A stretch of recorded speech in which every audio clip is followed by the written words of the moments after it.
It has always seemed to me that when we begin to study the work of a human being, we become interested in the human being behind the work. Perhaps this should not be true. Perhaps we should accept things simply on their face value.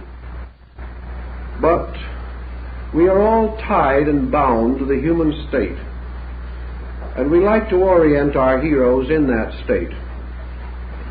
We are actually perhaps helped more by the humanity in man than we are in the supposed divinity in man. The humanity brings us close together, and in the case of General Pike, it reveals to us the happy combination of a scholar and a truly delightful person. A person who had many friends simply because he was friendly, and who had an almost unending sense of humor, even though much of his life was burdened with most serious responsibilities. We have tried to have something to say about the General as a person, therefore, each evening, and we're going to select a few points this evening from early articles about him, which perhaps are not generally known and which may not be included in the popular available biographies. After he reached the area of Little Rock, Arkansas, which he came to sometime after 1832, and here became a small village school teacher, teaching in a log cabin schoolhouse, we find that a natural tendency which showed from his early boyhood continued to unfold, and that was his poetic abilities, which were largely recognized and which undoubtedly have contributed to the beauty of the work that he did. We find, for instance, that while he was teaching school, this biographer notes, again his pen was busy, writing verses for the Little Rock Advocate, as well as political articles, under the pen name Casca, which attracted so much notice that Horace Greeley reprinted them in the New York Tribune. And so shortly after, there was a statewide search in Arkansas to discover who this Casca was, and it finally centered upon this rather amiable, somewhat timid, round-shouldered schoolteacher. And from that time on, his literary fame increased, and he has left quite a rich legacy of good poetry, which will be of interest to one group of persons. Also, Albert Pike was involved in the Mexican War prior to the time of the Civil War, and we find the following notes. In the war with Mexico, Pike won fame for his valor at the field of Buena Vista, and enshrined the story of this occasion in one of his poems. After the war, he took up the cause of the Indians, whose life and happiness fascinated him, and who he felt were being robbed of their rights. He carried their cause to the Supreme Court, to whose bar he was admitted in 1849, together with Abraham Lincoln and Hannibal Hamlin. His speech in the case of the Senator Ward to the Choctaws is famous, and Webster passed high eulogy upon it. Judged by any test, Pike was a great orator, uniting learning with practical acumen, grace with power, and that imperious magnetism which only a genius can command. Albert Pike was made a master mason in Western Star Lodge No. 1, Little Rock, Arkansas, July 1850. And from that time on, we see the forces at work which caused him gradually to turn practically all of his learning in the direction of Freemasonry. He had brought to it brilliant legal background, a good literary background, and outstanding achievements in poetry and essay, and he also brought to it a tremendous personal capacity for research and study. As a result of his initiation into the order and his gradual increasing interest in it from a philosophical standpoint, we find his following summary of the situation which caused him to devote his entire life, practically from that time on, with the brief interlude of the Civil War, to the advancement of the Masonic research program. He says of Masonry, "It began to shape itself to my individual vision into something imposing and majestic, solemnly mysterious and grand. It seemed to me like the pyramids in their grandeur and loneliness, in whose yet undiscovered chambers may be hidden for the enlightenment of coming generations the sacred books of the Egyptians, so long lost to the world, like the Sphinx half buried in the sands. In its symbolism, which and its spirit of brotherhood are its essence, Freemasonry is more ancient than any of the world's living religions. So I came at last to see that its symbolism is its soul." From this foundation, we can perhaps begin to estimate why he devoted the greater part of his effective, mature life to the effort to restore this symbolism, and why, in order to do so, he had to follow an ancient course, and that is to seek in the most remote corners of the world and in the most difficult branches of learning for the keys to these symbols. And also, as he expresses it, he had to penetrate layer after layer of interpretation, the incrustations of ages, the pollutions of both time and era, in an effort to restore as far as possible the primitive meanings of these ancient figures. And so this evening we are going to devote most of our time to exploring along with him and in his way the essential symbols with which he became concerned. Pike would have been the first to point out that these symbols are not the private property of Masonry. These symbols derive themselves from practically every tradition of the world, yet that there must be beneath all symbolism a substance, a meaning real and valid, would seem to be of interest and importance to us all. For in the research into the field of comparative religion, in which symbolism plays a most vital part, we come constantly upon images and figures difficult to comprehend, confusing, and at the same time utterly fascinating. We also realize that in this pursuit of symbolic lore to its fountainhead, we must begin with some conviction, some concept. And General Pike begins with one very basic fact, namely that the symbol, which has endured from time immemorial, going back to the earliest thinking, to the most basic ideals of the human race, comes the nearest to anything that we have to a universal language. The moment we lock our thoughts in words, we restrict our meanings to those of kindred tongue. The moment we attempt to interpret in the terms of familiar things, we also impose a dogmatism upon meaning. And gradually most symbols have been dogmatized. They have been given a meaning, or perhaps a group of meanings, and these are assumed to exhaust the research in the subject. The moment we place a dogma upon any natural growing concept, we blight it with an early frost. We create a pattern of acceptances, a mere lip acceptance of terms and words and patterns, presumably exhausted by those who have gone before us. Pike warned of this very definitely. He stated that there may be 1,000 interpretations already known for a certain symbol.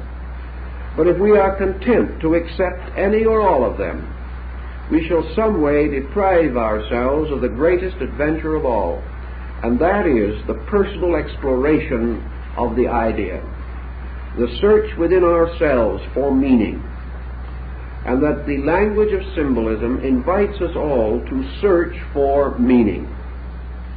He next assumes, which I think most of us here would concur with his belief, that not only was symbolism a language, but it was a language about something. It was a language relating to a particular kind of material, a particular level of fact. And the reason that this fact has remained expressed only in symbolism for thousands of years is due to one circumstance, in itself also undeniable.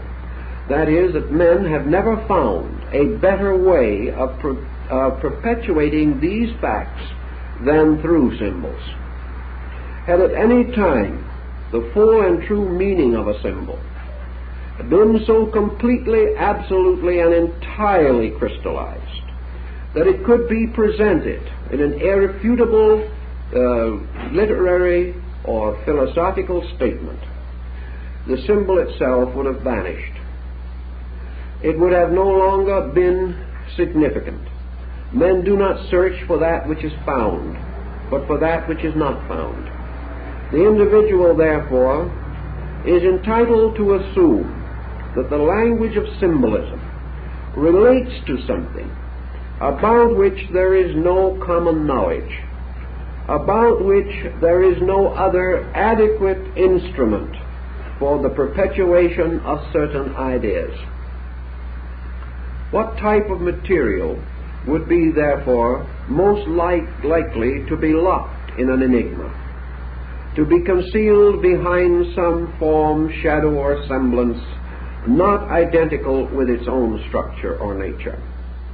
The answer would have to be that it is some kind of knowledge pertaining to things not to be literally seen, not to be factually examined, not available in their full and pure substance, but to be known only through the lengthened shadows of themselves, cast upon matter, cast upon mind, and gradually molded into a fantastic imagery. Such knowledge as this would therefore not be the knowledge that has descended to us in philosophy. It would not be the knowledge available to us in the rituals and formulas of accepted theology. It would not be the type of knowledge that could be expounded in mere mathematical formula or revealed to us completely under a scientific hypothesis. It has to be something in its own nature so elusive that it cannot be captured, and can therefore only be known through this shadow cast by itself. The answer again, in Pike's thinking, is obvious. That which is not available to us in knowledge is simple. It is knowledge itself. In other words, we know about many things and the substance of very little. We have learned opinions on innumerable problems, conditions, circumstances, but this essential knowing, which might cause the individual with the full realization of the meaning of his words to say, "This I know," this level of knowing is exceedingly scarce. And where it exists, it relates mostly to secondary things. We know that the sun appears to rise. We know the length of days and of hours. We know certain laws of architecture. We know certain ways of analyzing the chemical constitutions of things. By mathematical formula we can split an atom, but by mathematical formula we do not know what an atom is. The true and essential knowledge, therefore, is not in its pure substance ever available to man in a natural state. If it comes to him, how does he receive it? He must receive it by revelation, by vision, by intuition, by insight. He must in some way gain it through an experience which he cannot share with others. He may attempt to share, but the moment a knowing passes from him to another, that which comes to him as knowing is accepted by that other as an acceptance, as an opinion, as an interpretation, or as a belief. Therefore, that which we communicate can be believed by others, but that which we communicate can only be known to ourselves. There is this mysterious interval between self and others. And while our own insight may convince us of the inevitable truth of a thing, we also come upon another dilemma. The insight of others give to them different interpretations of the same thing. Therefore, to say I know is not only an indication of penetration, but it is also a completely individual project. The individual can know for himself. He may know that which is necessary to himself. But this knowing, he cannot say, will be identical with the knowing of any other person. He may like to affirm the philosophical concept that if persons come to the same level of insight, they will attain to the same substance of knowing. But as each person is different, it has become exceedingly difficult to assume or to discover even the levels of insight upon which a number of persons may function. The only levels we have available to us are levels of interpretation, levels of believing, and levels of acceptances. Thus, according to General Pike, it would seem obvious that a symbolism which is extended around the world and it descended throughout time to be valid, to be worthy of perpetuation, to hold as it has the admiration of the most learned and the most informed and enlightened of mortals, that this symbolism must deal with these things about which man cannot come to external factual knowledge. These symbols must therefore relate not to effects but to causes, not to consequences as we see them, but substances as they exist in the nature of being.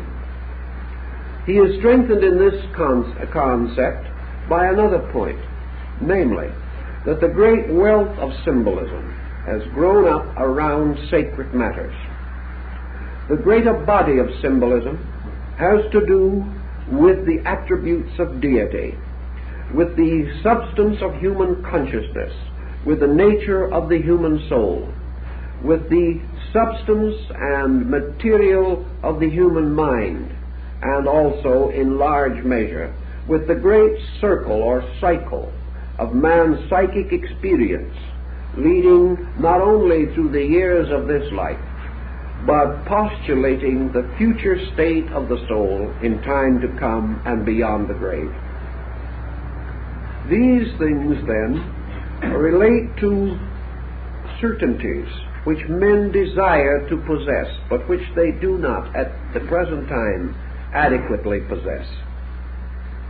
Thus it is no common knowledge which can be easily rescued and then turned into sermons or into texts, but an uncommon kind of knowledge. That knowledge which has to do with ultimates, with infinites, and with the great universal values which men have sought from the beginning, and about which even now they have come to no common conclusion. If this then be the burden of symbolism, General Pike can justify his own statement that it is to be found in its purest and most wonderful form in the great mystery institutions of the ancient world. These institutions were dedicated to the greatest spiritual values that we know. And the greater this spiritual dedication, the more luxurious was the symbolism employed, the more fantastic the imagery, the more complicated the keys to its unlocking. And wherever we went, or wherever we go in the search of the ruins of ancient wisdom, we behold the sanctuary ornamented with devices difficult to interpret, of unknown origin, and dealing with the most abstract convictions of man. Now, symbolism then breaks down into a series of patterns, and our beginnings of symbolism undoubtedly go back to the dawn of our experience. And for a moment, let us pause and consider some of the most aboriginal pictoglyphs that we have been able to discover in the search for our knowledge of primordial man. On rocks, upon the face of great boulders and ancient cliffs, rising in desert and wilderness, we find strange devices, mostly simple, geometrical, basic forms. These devices are sometimes referred to as picture writing. There are many examples of picture writing right here in the state of California. We find many rocks covered with strange forms and figures. Why were they put there? Who put them there? How shall we decipher them? They were put there by crude instruments, perhaps the chiseling of a stone with a harder stone, perhaps in some cases with the use of early tempered copper, or as the Egyptians, various files and chisels and other instruments of soft metal, their teeth set in jade or in emerald in order to give them a cutting edge. These ancient symbols were put for one reason primarily. They were to perpetuate something. It was that the man who put them there, or the tribe who fashioned this strange picture writing, wished to leave a record of something. Perhaps his basic impulse was completely egocentric, although undoubtedly he had no awareness of it, never having been under psychoanalysis. But in any event, perhaps what he was searching for was one of the most basic needs that man experiences. He was searching, rather pathetically, childishly, desperately, for immortality. He was searching for that mysterious quality of not being forgotten. He wanted to live. He wanted to live in one of two ways that he knew that man could live. He believed, probably from example and sorry incident around him, that this physical part of his own nature was fragile and would not long endure. But there was another part of it, his dream, his hope, the great and wonderful deeds that he had done, his claim to be remembered, his claim to make a contribution to those who came after him, his claim that those who followed would remember the hunt and the forest and the day when he had slain the great mammoth. These things he wanted to have live because they were his hero self. And today, even in this 20th century, there are well-educated, scientifically trained human beings who have had exposure to 3,000 or 4,000 years of culture, who will say today that no man has any immortality except to be remembered through his works. This is not an uncommon attitude among those who feel that they are emancipated from all the superstitions of the past. But this primitive man wanted to be remembered. He therefore used devices. And where did he find his symbols? He found his symbols in the beginning of language, nature. He found his first speech in the sounds of nature. He found his first designs and artistry in the simple, crude representation of things around him, things to which he gave a new kind of meaning. And in most cases, this meaning was a motion from a concrete to an abstract point of view. For example, perhaps he regarded the great cave bear as a very strong and brave animal. Now, this brought with it a gradual development of an idea, an association mechanism. And in time, the glyph of the cave bear was no longer a representation of this animal, merely to perpetuate the animal. It became the symbol of the attributes that the primitive mind associated with the animal. Therefore, this bear became the emblem of strength, or of courage, or of endurance, or whatever attribute the human being found most acceptable in the study of the animal. Thus, by degrees, men developed totems in which they took the names of these creatures as symbols of their powers. We find this still among American Indian tribes and among many other primitive people. And all through the Central American complex of civilizations, we find that the totem, or the symbol of the person, is placed above his head in the glyphs. And this gives the key to his name and to the virtues which he represents, or to the dedication of his own life, to the exemplification of certain qualities. Thus we see the bear becoming the symbol of bravery. We see the sun losing its actual astronomical meaning to become one of several things. First, light. Second, time. The sun became a symbol of time because it gradually came to be called the figure of day, or days. And primitive man began his counting of days by the number of risings and settings of the sun. For a longer period he chose the moon, and therefore he began to have a kind of simple calendar. Things that were 3 days back were 3 suns back. Things that were 3 months back were 3 moons back. And beyond a comparatively small number of suns and moons, his chronology became rather corrupt. He had no, in early times, he had no concept of longer periods. This came later. But the sun then became the symbol of light. It became the symbol of days.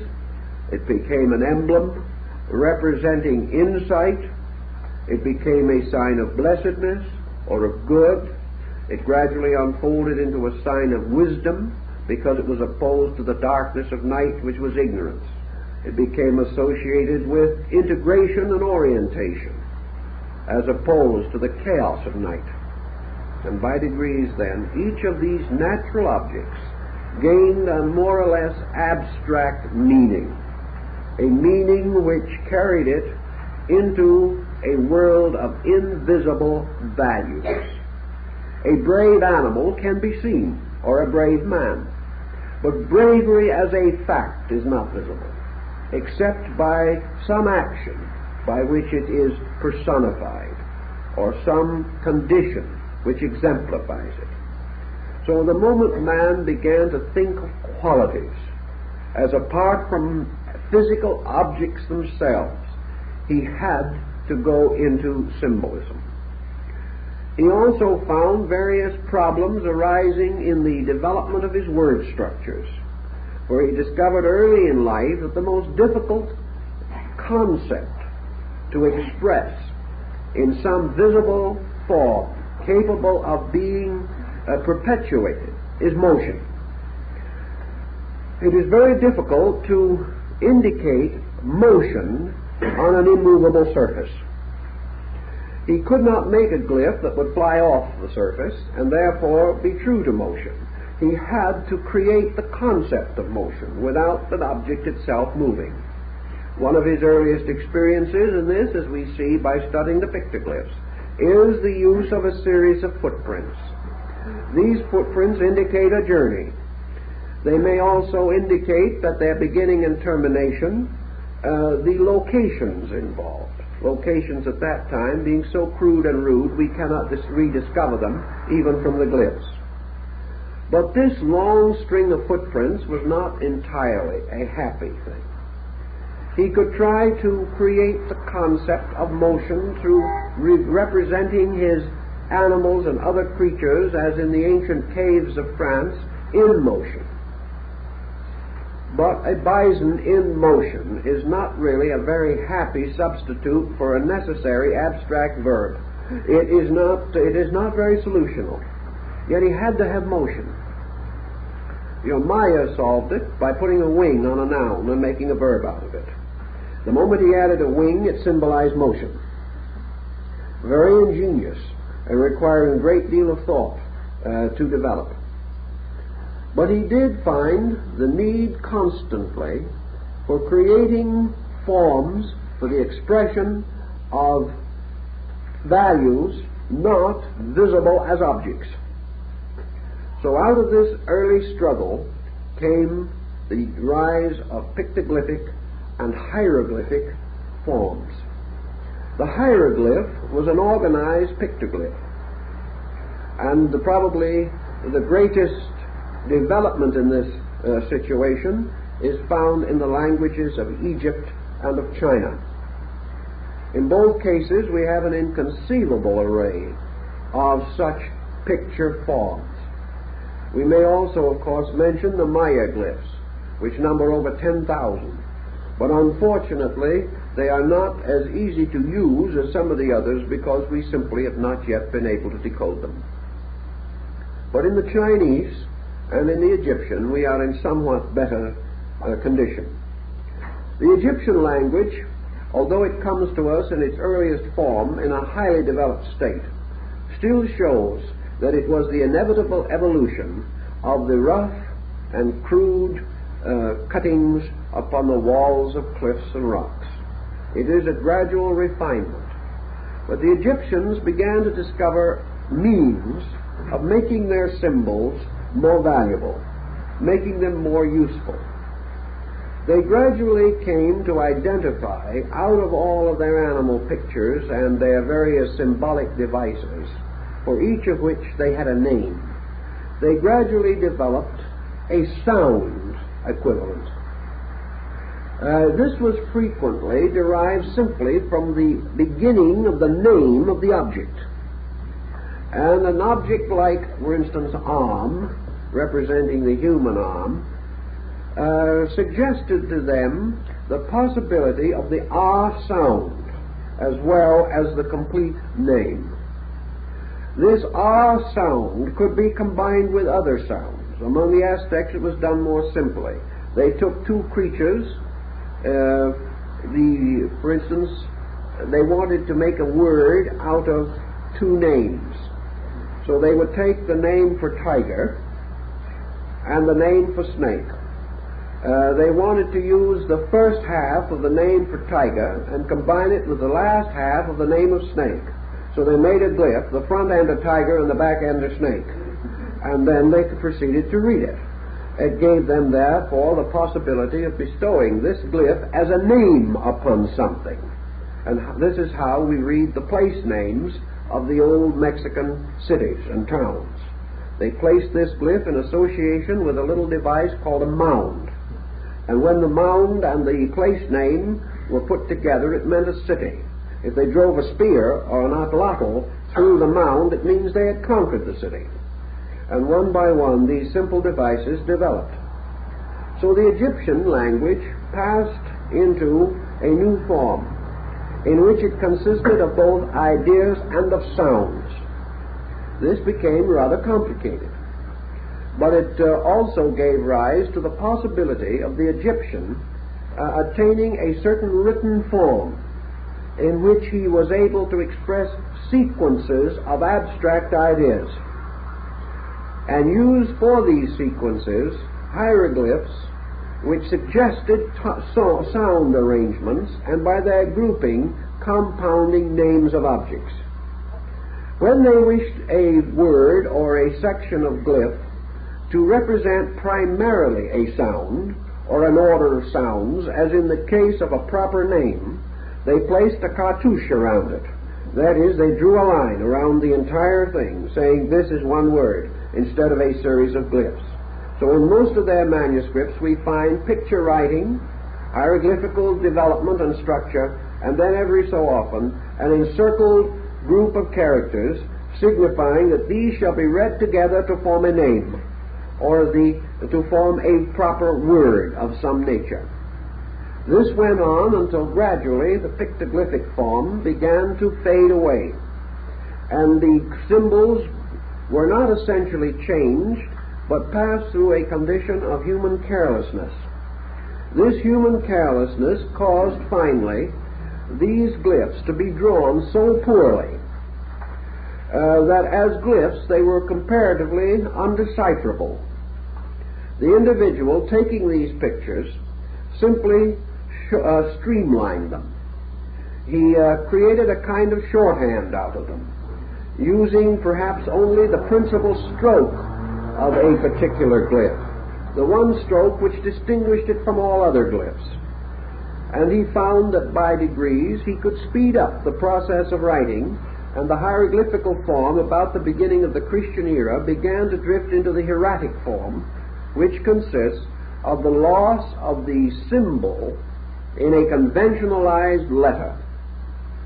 As this proceeded more rapidly, the advantage of the picture glyph as a means of identifying objects gradually ceased, and the entire process moved into an alphabetic form, with words spelled out to form new dimensions for the concepts to be perpetuated.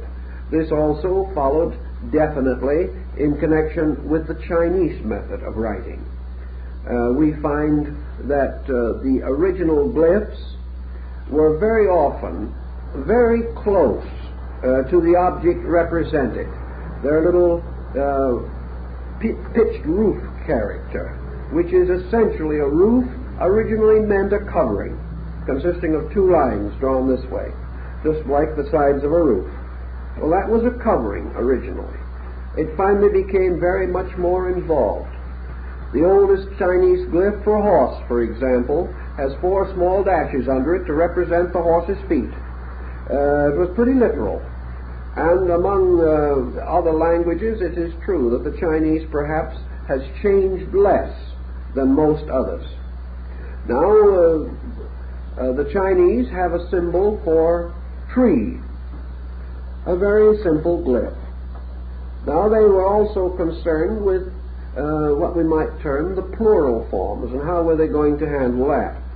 If they were somewhere and they found another tree, and they wanted to have 2 trees clearly indicated, they followed the line of greatest expediency. They made 2 trees side by side, and that was exactly what it meant, 2 trees. But this didn't end the problem, because it could get worse.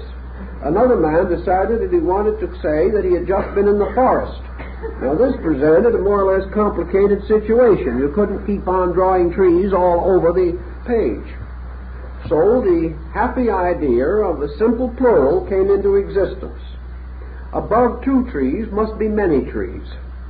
So they put a 3rd figure of a tree, and the result was forest. Above 2 means forest. A very simple device. And in this way, they had no difficulty in ultimately indicating their meaning. They had many different symbols. When they made the sign of a roof, they then placed a symbol of fire beneath the roof, and a fire under a roof is a home, a place where you live. Another simple problem is that they anciently used for conveyance a kind of a cart. And if you look down on this cart from above, you saw the axle running through the 2 wheels. You saw the flat, straight edges of the 2 wheels, and in between a large rectangular mass representing the body of the cart. This particular symbol was reduced to simply mean center, middle. because it represented the middle part, a central axis moving through something. And this became associated with the original name of China, which was the Middle Kingdom. Thus they went on, by degrees, building up a most elaborate group of writings, multiplying their strokes, increasing their skill and knowledge, until finally they produced a language so flexible that almost any idea which man can express can be rather adequately presented. These things all rose from natural symbolic instinct. The effort to use simple things to express or explain difficult things.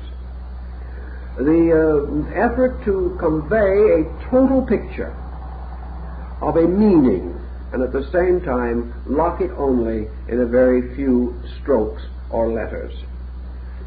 To do this also, of course, created a kind of association.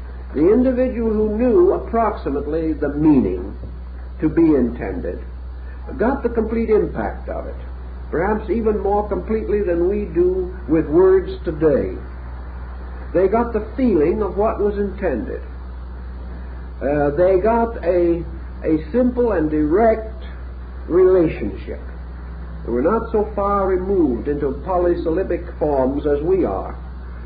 And they did not have to rush to the dictionary the way we do, because they had a very quick grasp of the symbolic idea. Now, these are primitive things, but they point the way along which General Pike was exploring. And he comes then to the next important conclusion which he reached, namely that nearly all symbols arise from nature. A symbol is a form, and it must be derived from a form. We cannot have a symbol, a picture of anything, unless that picture is derived from something within our world of experience. Therefore, the picture must be the result of man's own eyes. He may add to the eyes certain reasoning powers, but he must first use the eyes. He cannot conceive of a form which does not exist, nor can he make a picture involving a pattern which has no similitude in life or nature. Thus he was forced to derive his language from his world and from the world of circumstances. Pike, however, points out what several other authors have also noted, namely that the selection of these forms and the investigation in the effort to discover appropriate forms for ideas forced primitive man to a most dramatic conclusion, namely that all forms around him in nature are themselves symbols. That a tree is a symbol. A tree is not merely a symbol for man to use. Man is simply taking a more ancient natural symbol and reusing it. The fact that the tree is itself visible to his eyes is enough to prove that this tree is a visible extension of something not visible. Therefore, man can see the tree as it grows, but he cannot see the principle of tree. He cannot immediately apperceive tree as reality. He cannot know the life behind the tree, except by watching the operations of this life as these operations cause the tree to grow, or to in some way modify the various visible values which it exhibits. Thus nature is itself one vast symbol, one inconceivable relationship of forms, all bearing witness to that which is not form. A number of particulars bearing witness to invisible principles that lie behind all the concept of particular. Thus the authority of symbolism lies not in man's need for an expressing medium. The authority lies in the divine way of working. The universe itself, moving into manifestation, moves by projecting its own powers through forms, and these forms are symbols of these powers, mathematically, geometrically crystallizing around waves or rays or rates of energy, so that everything that exists is in some way a witness, an evidence, a kind of emblem, standing for a principle, itself invisible. That this principle may be spirit, may be soul, may be mind, may be God, makes the symbolism only the more significant. For here we are confronted with the visible testimony of facts unseen, a kind of covenant by which man stands forever in the presence of his own greatest source of instruction. Thus, as Pike points out, the universe is a great university of symbols, a tremendous school of emblems and devices, through the contemplation of which man comes finally to understand himself, his world, and his Creator. Thus, symbolism involves us almost immediately in a series of great abstract values. And the fact of symbol is the first great link that man has with a world of spiritual forces operating behind the visible appearances of life. So the fact of symbol becomes the validity of symbolism. It becomes the proof of the meaningfulness of the entire concept. Man creating symbols, therefore, derives them by bestowing upon forms and likenesses already existing and already having meaning, other meanings according to his own qualified understanding. Therefore, he takes emblems having an absolute meaning, and he gives them a new relative meaning in order that he may use them for the extension of his own awareness in some direction or under some condition. If, therefore, the Chinese makes a glyph for the home, consisting of the combination of roof, fire, and the woman symbol, he is therefore expressing a basic concept. These devices are not home, nor are we to assume that he is merely attempting to establish the concept of a house. He is working for something else. He is working for the moral and emotional overtone of home.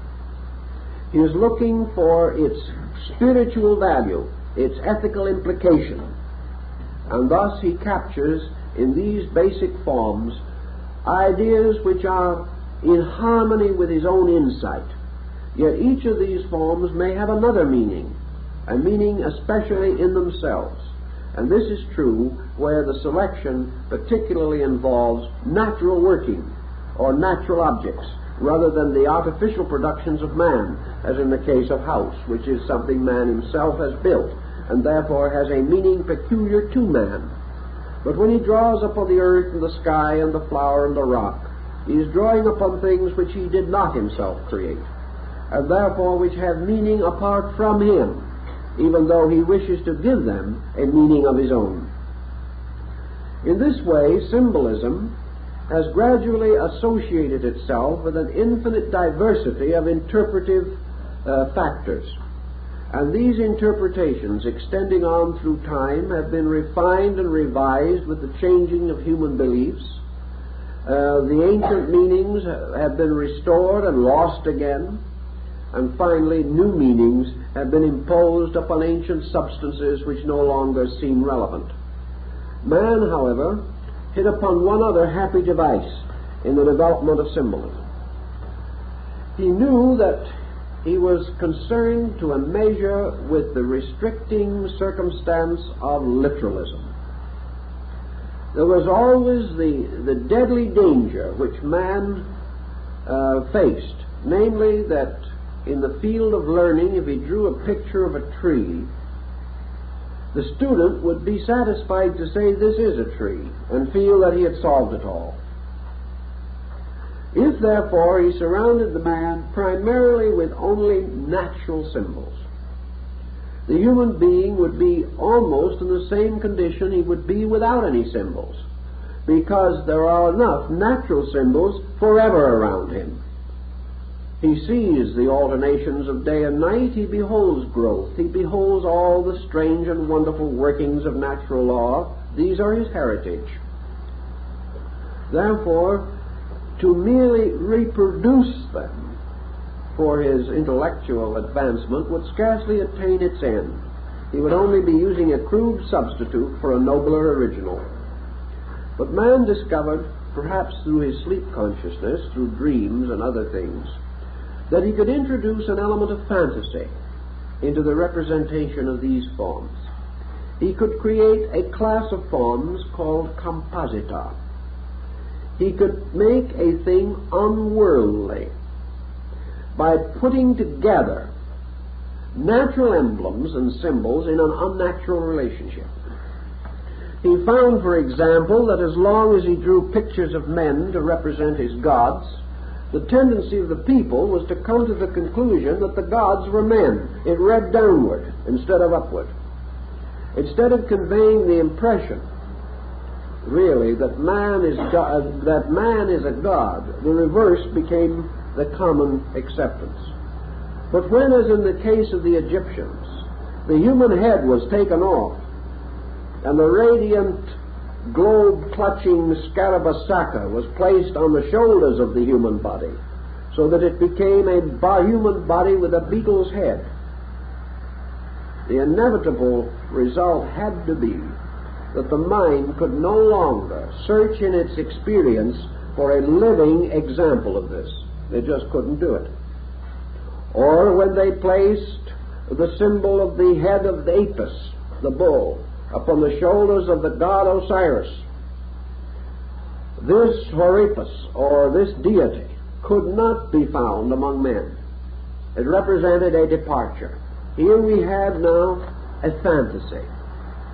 We had an unworldliness bestowed by distortion, or by the creation of an unnatural combination, leading to the recognition that the symbol had to do with something not of the common experience of man, but dealing with something else, something that could not be so easily interpreted and would have to be examined and explored upon a mental level or upon some plane of insight superior to that of ordinary mortals.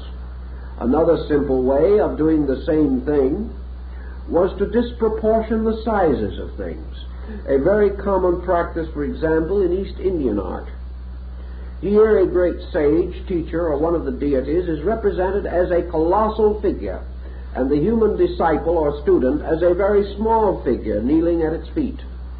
The great figure thus became a symbol of unworldliness, a giantism, which elevated it beyond the common experience of man. Such perhaps was the tremendous subtle influence of the Olympian Zeus, this monumental structure, this tremendous figure, or the great standing figure of Helios, the god of the sun, that stood at the gates of Rhodes and has been preserved for us under the name of the Colossus of Rhodes. But by great disproportion, by great enlargement, an unworldliness was also created. Began the refinement of things, so as to create an unworldliness. Might mean a creation of so sensitive, so truly and completely beautiful a thing, that no equivalent could be found among men for it. Thus sublimity was used as a means of exaggeration. As Leonardo and Michelangelo realized and exhibited later, also the dynamic of the so-called heroic proportion, or by the voluntary and intentional distortion of the anatomy or structure of the human figure, this figure became symbolic of something not human, something either superhuman or subhuman, something beyond our immediate ken of comprehension. A great study was made, for example, of the familiar figure of Michelangelo's Moses. And it has been pointed out that if this figure should stand up, it would be the most disproportioned piece of art perhaps produced by a classical master. The parts of the body are not in proportion to each other, but the compound effect is one of great majesty, of great force, and of a measure of patriarchal unworldliness, an escape from the literal, an escape from the obvious, into the expression of overtone through one kind of artistic subterfuge or another. Thus the symbol, in its simple language, began to take on many different aspects. Particularly, early man was interested in disentangling it from literalism and trying to use these familiar objects in a manner which would not convey merely a trite and familiar meaning. The symbol also gave rise to many other devices. It gave rise to emblems. And emblems, as pointed out by Quarles in his work on emblems, were really originally moral pictures. An emblem was a moral representation, gradually becoming more and more stylized until it became a device, became a kind of reminder of quality rather than an actual picture of it. During the 17th century in Europe, there was a great number of emblem writers.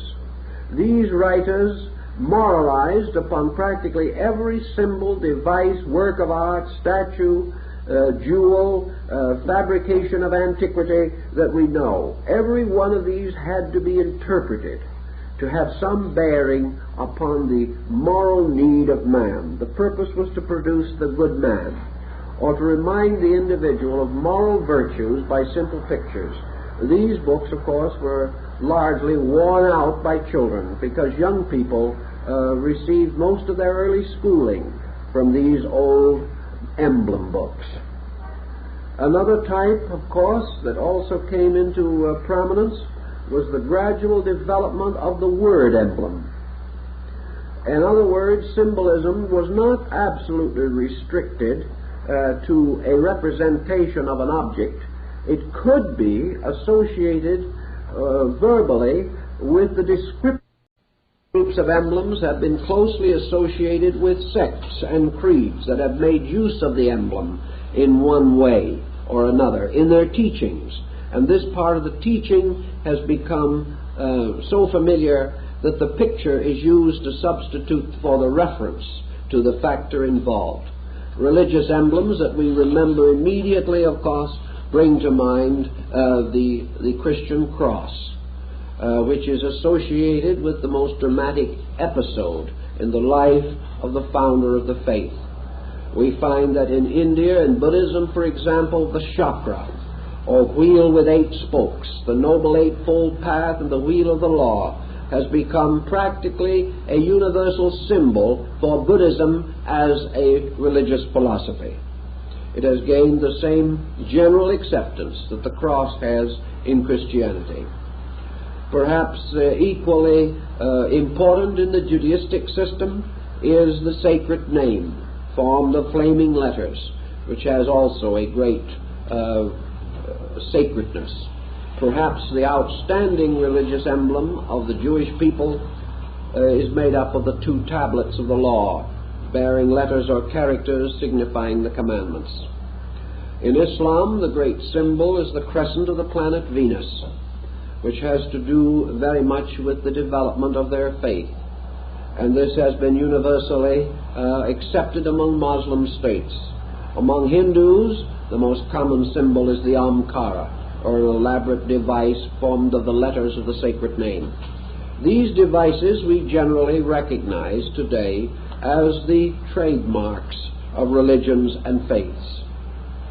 In China, Taoism, of course, is represented by the yin-yang symbol, or the two hemispheres interlocking, the light and dark hemispheres of a circle.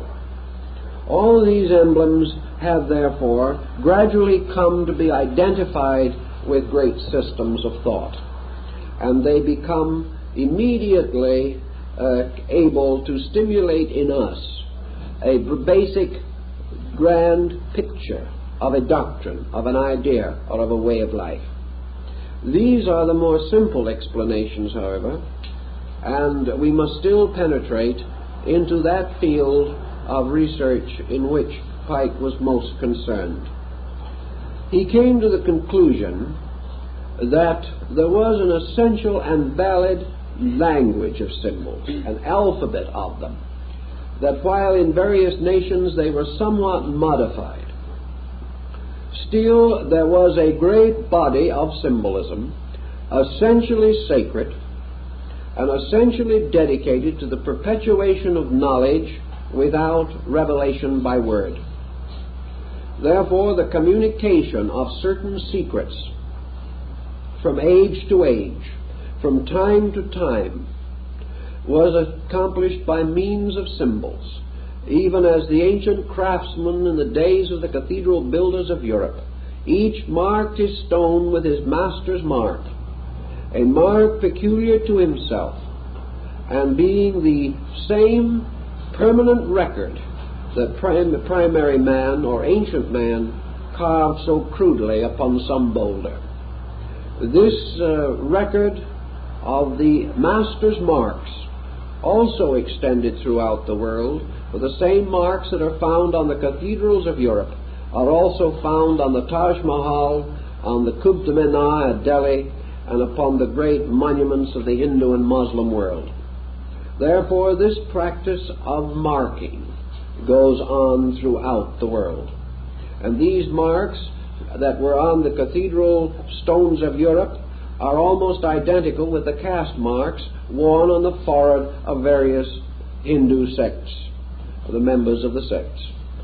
Thus, this language of basic idea has spread to become perhaps the world's most simple means of the perpetuation and communication of secret knowledge, of knowledge hidden in cipher, in code, that these symbols form an elaborate cryptogram. The only difference being that instead of finding one simple easy key which unlocks it, the keys were lost in the debris of the ancient world. And Pike said that it was his opinion that these older keys would not be found again, that these keys had disappeared with the invaluable guidance given by the ancient teachers who had themselves vanished from among us, and that the great heritage of symbols still stands before us as the unlocked treasure house of knowledge, and that until we ourselves set to work to follow the words of Omar, the tent maker, to file from our own base metals the key that will unlock the door, that these symbols must remain comparatively unintelligible to us. Assuming that there may be a certain validity in this, and I think there is a very great validity, what are we going to do when it comes to our turn to attempt to penetrate these symbols? We have, first of all, to answer a simple question, perhaps, and that is, just what is the vitality and life within a symbol? Is a symbol a living thing? Is it a dead thing? What is this symbol? It is some kind of a formula. It is power locked in a picture. perhaps a very crude picture, and perhaps with only a very few lines. But still it is a power locked in a picture. And why do we say that it is a power? Because we say that in some way it is a truth, and that a truth is always a power. For a truth is the power which enables man to achieve his great victory over ignorance in some particular, in some way, or upon some level of function or understanding.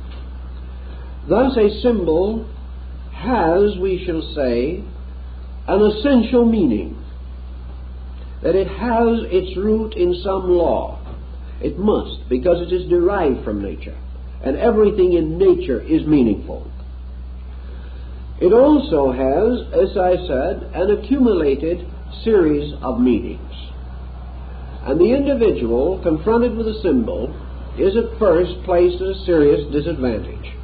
We will imagine that for some reason and in some way you have wandered into the ruin of some ancient Egyptian temple, and there, half buried in the sand, among the wreckage of time, you see graved upon the wall of that room, in strange, deep cuttings of abstract artistic merit, a strange and powerful device, a symbol. What the symbol is for the moment is unimportant, because its name is Legion, but that it is an arresting device, we will admit. Perhaps it came down to us from Talamara and the strange, pathetic reformation of Akhenaton over the faiths of Egypt, this strange mystic living in a world of symbols. But whatever it may be, there it is. So what will you do with it? Well, if you're inquisitive, the first thought you probably will have is to look in the guidebook quickly and see whether somebody of note and importance hasn't seen this before and has a nice pat explanation that will require no further mentation on your part. So perhaps if you are more fortunate than most tourists, you will find it in the guidebook. The general experience is, however, that you will find everything else. That particular emblem some way escaped attention. But assuming that you do find it, you will then find what Maspero thought it meant. You will find what Petrie thought it meant. You will find a learned opinion by Piazza Smythe, the old Astronomer Royal of Scotland, who was in those parts. Perhaps you will find a very erudite description by Lepsius, or you can find a little more in Wilkinson's Manners and Customs of the Ancient Egyptians, or in one of the admirable handbooks of Sir A.E. Wallace Budge. You will get some kind of an interpretation, probably, if you look far enough. But what will you get? You will get the same type of interpretation that was based upon the learning or scholarship of that school of Egyptologists that has risen since Champollion and which has dominated the field ever since. They will tell you all they know, but what they know will be based largely upon Egypt. Well, Egypt in the days when that symbol was cut also had a great deal of knowledge about its own time. Probably it knew more about its day than we will ever know. Had this symbol then simply been a trite representation of something already known, it probably would not have been placed there. The Egyptian only put it there in the first place because it represented something that he could not reveal in any other way.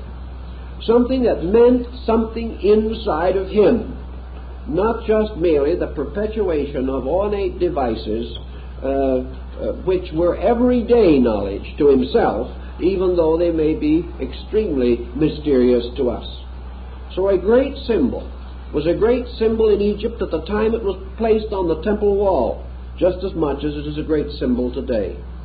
And it is quite possible that thousands of Egyptians went by that symbol during the great period of the dynasties, and they did not know what it meant.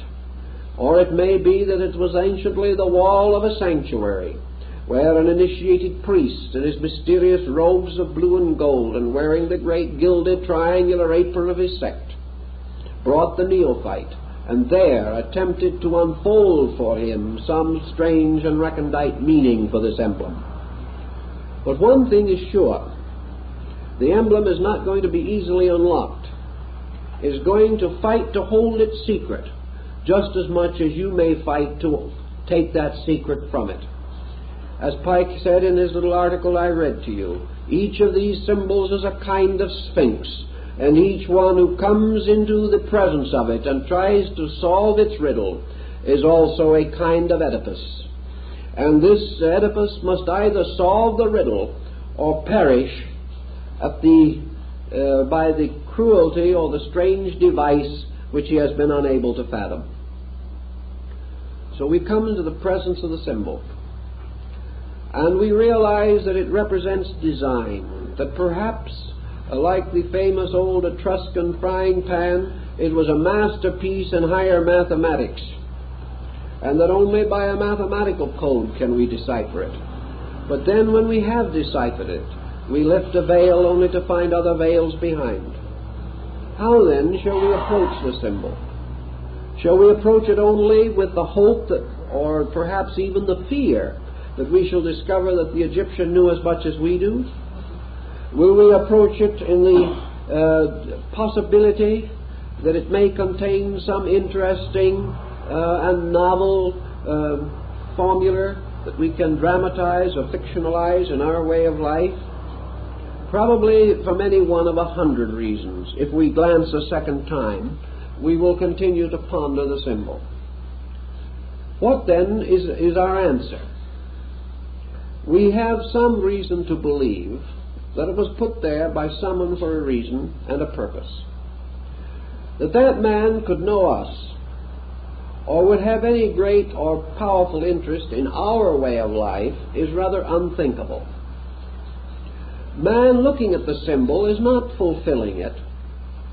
It is not merely intended to draw out of him the experiences of his century.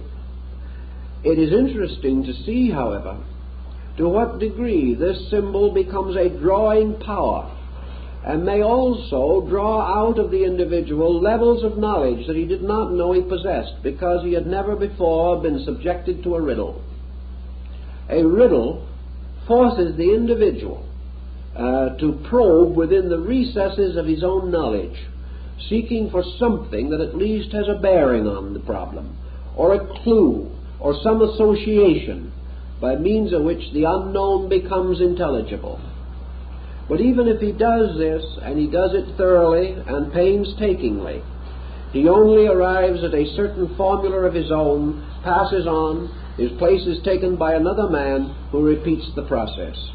Each, because of different experience, comes to a somewhat different conclusion, and the symbol is consequently always a mirror, reflecting that which is within the beholder, casting back himself upon himself.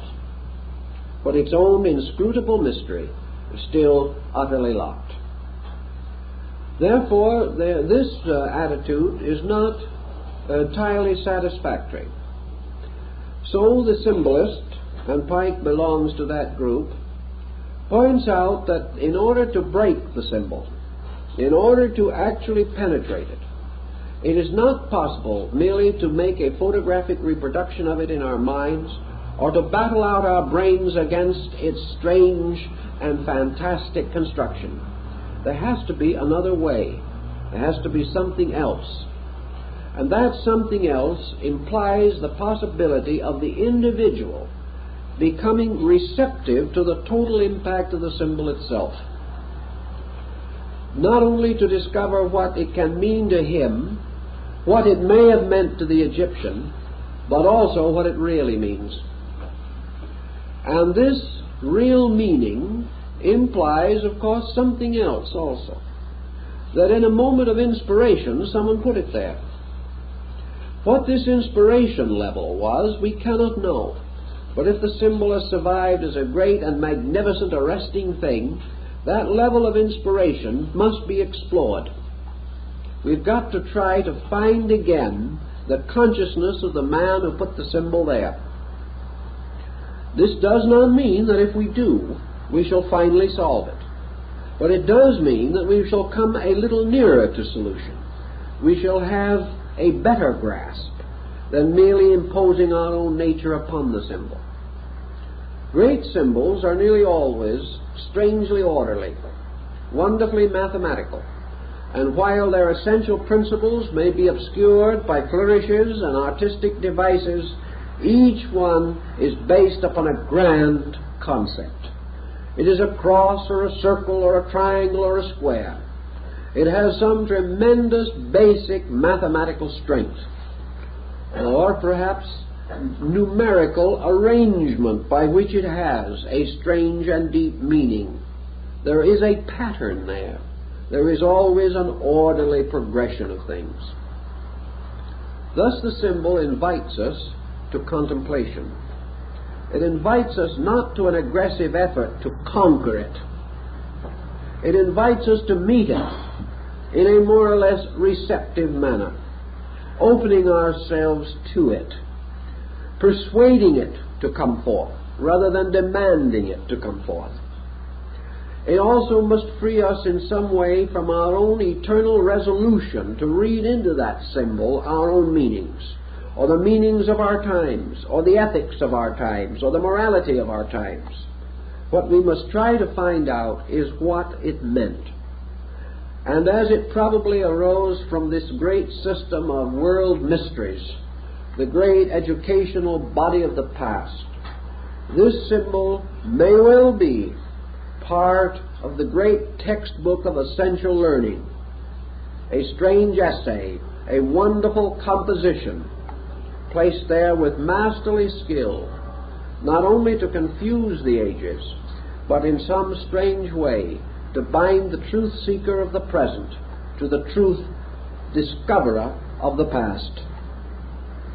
Thus the problem of the impact of the symbol, the effort to decode it, may lead us in many directions. As Pike points out, one of the first things that a good symbol does for us is to show us how ignorant we are. And that is an admirable beginning for something. It suddenly reminds us that the common knowledge that we have is not very valuable in an uncommon situation.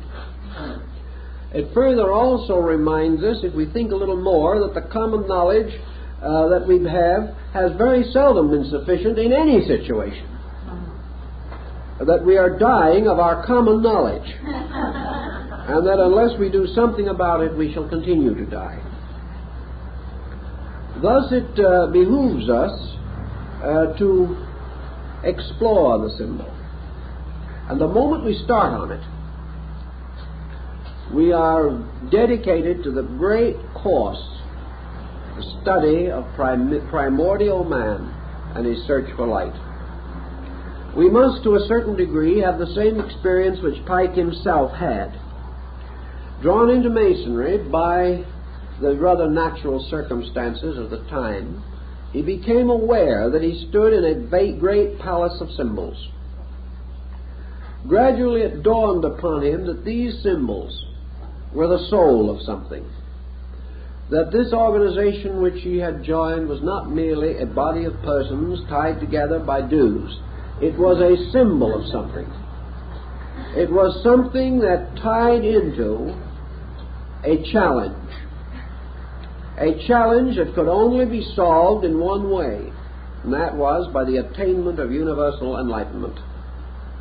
That symbol would always be there, pointing a strange, abstract, accusing finger at the individual, solemnly pronouncing his ignorance, until that symbol itself was completely and entirely unfolded. And to search through these symbols is a very valuable experience for persons in practically every walk of life, because this temple, with its numerous and wonderful tracings, is only a miniature of the great temple of the heavens, the temple of earth, the temple of the world, upon the surfaces of which are innumerable wonderful patterns, designs, and figures. Men must read these figures and live, or remain ignorant of them and die. Life is just that simple. Either man must solve the riddle of nature, the riddle of the great Sphinx that sits forever on the threshold of the unknown. Man must solve the riddle of himself or die. He must solve the riddle of universal law, achieving an obedience which will enable him to live, or else he will die. He must either find the great principles which underlie all forms and appearances and cling to those principles, or he will not find them and he will perish for need of them. So our great search for these symbolic insights forces us to begin the long and perhaps arduous path that leads man from the appearances of things to the essences of things, from religion as a formal structure to religion as a divine revelation, from philosophy as a confusing path of intellectualism to philosophy as an outpouring of universal wisdom from the divine nature.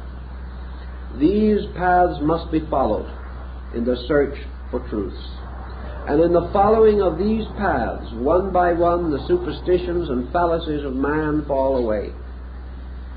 We discover truly that we cannot go far in the world of serious scholarship without feeling ourselves drawn more and more closely to the human need. We cannot search into the great origins of our knowledge without gaining a greater respect for persons of all places and times. The symbolist, seeking to find the answer, no longer lives in a world of believers and unbelievers. He no longer belongs to a world of those of the true faith and pagans and heathens. He lives in a world of individuals, each of whom is tracing the symbols of his faith and trying to find at the source of those symbols the certain and sure fact which is the root of faith. Thus universal knowledge gradually opens. And in every field of life we use the symbols of our trades and our professions as ways of discovering the nature and substance of ourselves. Arts and sciences are of very little value if merely accepted for themselves. But if each is represented and recognized as the pronaos of a temple, a gate leading into an inner sanctuary of greater knowing, then even the simplest things that men do become emblems of the deepest things men seek. Thus the body becomes the emblem to the physician. The course of the blood, the structure of the muscles, the arrangements of the bones, the chemistries of function, all of these things are symbols of universal truth. To the architect, the laws of building become the symbols. To the painter, color, form, organization become the symbols. To the musician, sound, notes, keys, scales. All these things become the emblems and symbols of universal knowing. For everything men do is symbolical of the one thing that man is trying to do, and which he goes about so awkwardly and so often with such profanity of spirit. To discover these emblems, to unlock their secrets, then causes man to begin the long journey, the great journey into homelessness, as Buddha called it. This journey that goes on and must leave behind by degrees everything that has been established as a fixation, as a point, as an inevitable. One by one we outgrow our own ultimates. One by one we pass beyond the smug certain boundaries of our own particular worlds, to go out into homelessness, to go out into this state which is seeking only truth, and which cannot find this final form in any place along the path, but must rest a while with some opinion and doctrine, and then pass on into the wilderness again, seeking for that which is beyond words or description. Thus approached, the symbol becomes a tremendous dynamic, a way of leading all human beings into causes and paths of personal growth. The moment, for instance, that we take the sacred literature of the world and we look beneath the surface of it and we accept scriptures, writings of this nature, as great works of symbolism rather than as historical works, we leave the smug fireside of the historical home ground and go into homelessness. We go into wandering. We go into an unknown world in which perhaps there seem to be no guideposts at all. But actually, we cannot help it, for the simple reason that no matter how sincere we may be, we must ultimately find any pattern of beliefs too small to allow for the growth that goes on in ourselves. Now, when we say that we pass on from one level of symbolism to another, Pike points out to us also that these levels do not deny each other. The fact that we have outgrown a symbol or left it like some dead seashell along the shore of life's great ocean does not mean that that meaning we have left behind is untrue. It means, however, that it is incomplete. It means that no matter how fondly we have embraced it and held it, we have not exhausted the symbol. We have come to some pleasant and appropriate acceptance, perhaps an acceptance which we share with 1 million, 10 million, 500 million other human beings who also have accepted this acceptance and built their values around it. But this does not mean that this acceptance is ultimate, nor does it mean that there can be no greater key to the same symbol. Thus, for example, in our modern time, as we pointed out in an earlier course that we gave, in our modern time, we have to depart from one of the most common and literal of all symbols, and that is history as moral instruction. We soon discover that the least meaning of a symbol is its history, or the historical event or circumstance with which it is associated. No man can find salvation by reading history alone. He may contemplate upon it and discover salvation, but the mere acceptance of it will not do this. It is only that he can unlock history with the same dynamic key which makes it bear witness to universal realities. Only in this way can he find in history the great spiritual inspiration without which his purpose is in vain. But the literal, the historical, is the deepest and heaviest veil upon a symbol. And from this we must pass immediately, not denying the history, but denying that history will save us, and go on to search and explore the universal meanings behind these devices. Almost immediately, we do realize that we share symbols, that the triangle, which we use so commonly, I've seen it over the doors of countless churches, this upright, blazing triangle. We share it with the Greeks, we share it with the Chinese and the Hindus, we share it with the Muslim and the Persian. We share this symbol with other people all over the world. Thus, by the fact that we share, comes into light another interesting point. Great philosophical, religious systems of mystical symbolism are in many cases emphases. They are not separate revelations, not religions apart from all other faith. They are man's search for truth, held within a framework of time and place, and subjected to the environmental limitations of race, of nation, of political histories, and many things of that nature. But the principles behind these faiths are unfolded peculiarly according to the need of certain peoples, under certain conditions, and under certain pressures. It may well happen, then, that it will require all of these faiths, and then more, to unlock the meaning of the simplest symbol. It may mean that in one emblem we shall have to go through a dozen faiths in order to begin to perceive the law and principle that underlies it. Now, these faiths in turn may be exhausted, and we may still not come to the very essence of the symbol, because the essence of the symbol, like the peculiar meaning of a dream, is extremely elusive. And as the modern psychologist realizes, these symbols arise from very deep psychic pressures within the collective or folk structure of humanity. But assuming that we have studied, that we have begun to explore these things, along this way of searching, we make many other discoveries.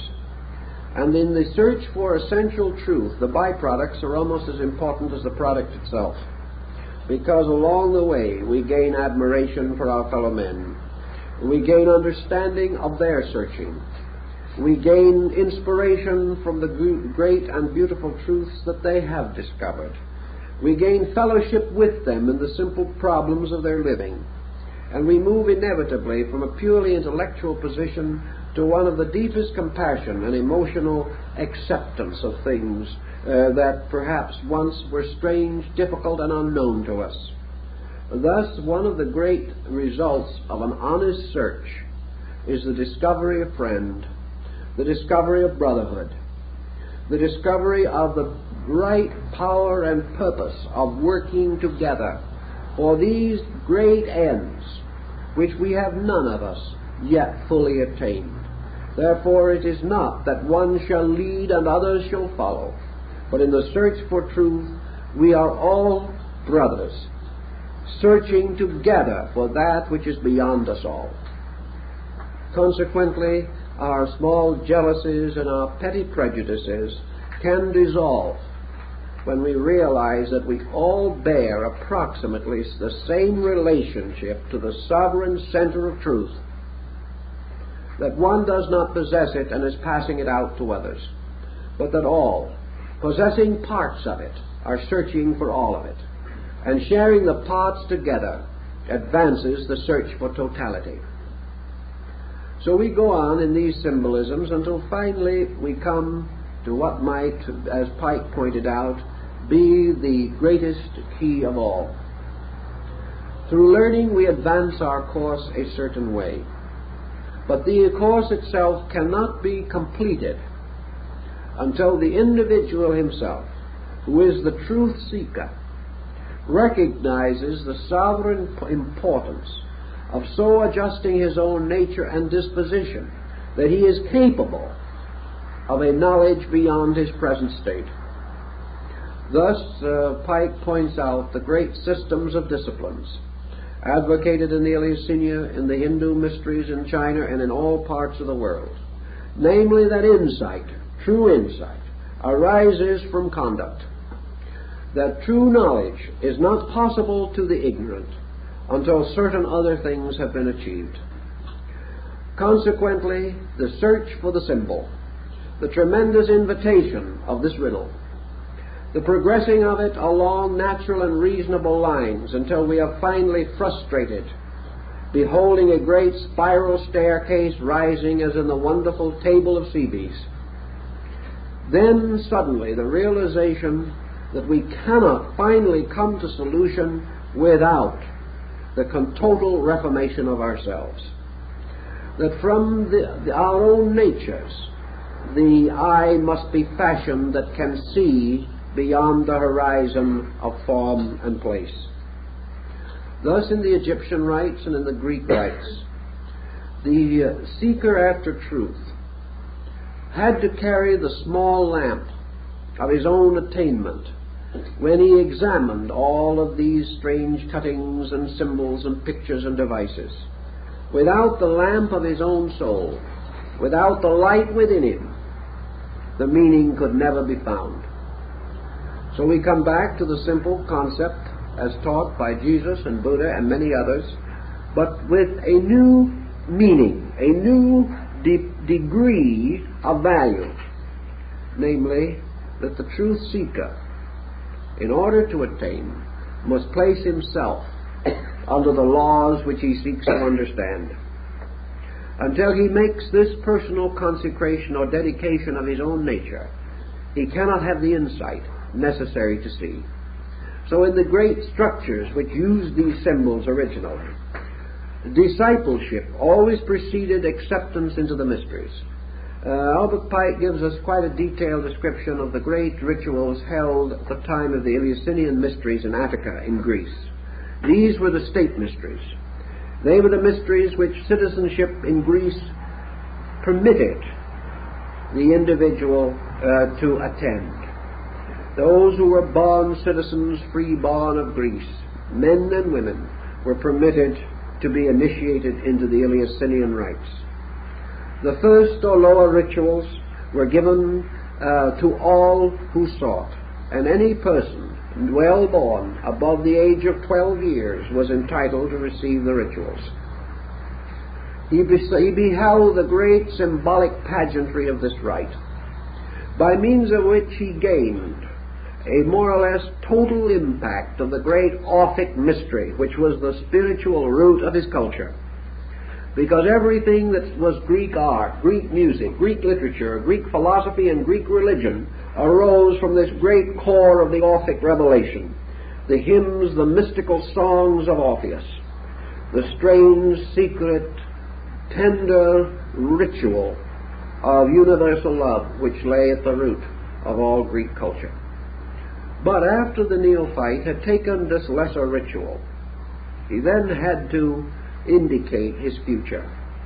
He had to wait for years before he was eligible to take the greater ritual, for which only certain persons were entitled. He had to earn this. He had to wait for it. And his waiting and his earning was a matter of great expectancy. Some way he knew or sensed or felt that this other experience was a strange, transforming thing, that to pass through the great rite was to be born again. And as surely as he was so twice born,